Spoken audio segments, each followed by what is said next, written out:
going on, everyone? Badger here, and just got back from The Naked Gun. It was great. Liam Neeson did everything he needed to do. Obviously, he is playing a role that we last saw with Leslie Nielsen. Not confusing names at all, even when I was explaining it to someone. No, Leslie Nielsen's dead. Liam Neeson's playing his son, but it's a sequel, but it's not a sequel because it's a reboot, but it's really a requel because it's a sequel to the You get the idea. The point is, it was funny. It was very funny. And Liam Neeson, from start to finish, delivered. He delivered his deadpan humor. He did everything he had to. They very much played into the fact that he is known as playing an action movie star, and across the board, his humor worked. The running gags worked of them continuously being handed coffee, and I laughed. My entire theater was laughing the majority of the time. Every joke got a reaction. If it wasn't outright laughs, it was, scoffs and chuckles and guffaws. So yeah, definitely worked. Pamela Anderson was fabulous. You forget that she is actually pretty talented beyond the Pam and Tommy video and Baywatch and VIP and all those fun things, barbed wire. But no, it worked very well. If you've never seen The Naked Gun, it's very much slapstick humor, like Ace Ventura, things like that. Austin Powers, Family Guy, and of course, it's written by Seth MacFarlane. There was no big political things like that. Viper there, who's a mole man in Fantastic Four. He played his partner, also a son. They make a whole bit about the sons of the cops from the first movie. It worked. It was funny, and that is all we need. This is the type of comedy we needed. There's a couple of jokes that were very risque, including the dinner scene from I won't spoil anything, but yeah, it worked. We're actually hearing that Liam Neeson, Pamela Anderson are now dating, 73-year-old and 58-year-old, and yeah, their chemistry is palpable. Really good. You can see right here. Right now, it's no rating for it yet.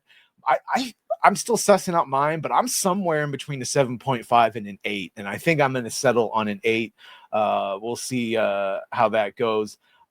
Just wanted to see if there's any more photos here, anything to remind me specifically. I will just keep clicking through them. Yeah, every joke worked for the most part. Like I said, Seth MacFarlane, the bad guy, I thought was going to be an Elon Musk analogy, but it really wasn't Elon, Jeff Bezos, really just millionaire, billionaires, trillionaires, whatever you want to.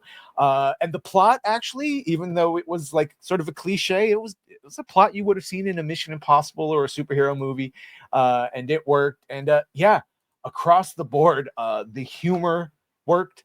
The marketing, it had some of the best marketing we have seen in a while. There was a Buffy joke for the maulers out there that rolled their eyes when I said I was looking forward to this. Here, let's see if we can see anymore. Just scrolling down. Anything else?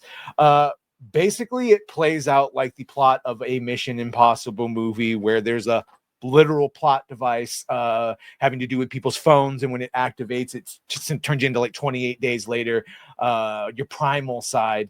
And yeah, I like you could just see all the marketing. So yeah, it worked. That's basically all I can say. It stuck the landing. If Fantastic Four and Superman all had to reintroduce characters and set up the universe and get you to want more, I don't know how well they succeeded. This reintroduced you to, in this case, Frank Drebin Jr., and I would definitely like to see more of these and have them go even more hardcore. Yeah, there is a, when they're drinking wine, there is a Cosby joke. It comes from the Cosby vintage that definitely had everyone laughing.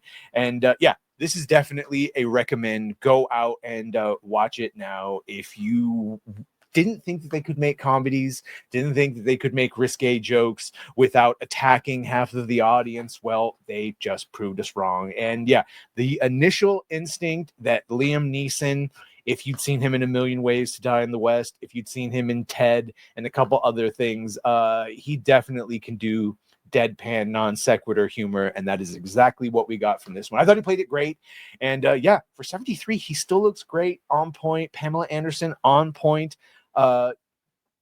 I have no complaints. I have no nitpicks. I have nothing to say except I enjoyed it, and I suggest you watch it and judge for yourself. But well, and I'm sure there will people that will say that, look, the bar is so low, we haven't had any comedies. You like fart jokes? Well, I'll be honest with you.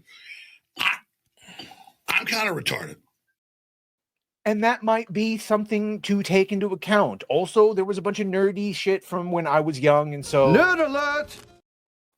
all of that worked. I very much resonated with it. You let me know what you think. I definitely recommend seeing it. And yeah, we'll be talking about it on the shows. But other than that, be sure to like, share, and sub. If you have done that, thank you. If you're going to do that, thank you. And well,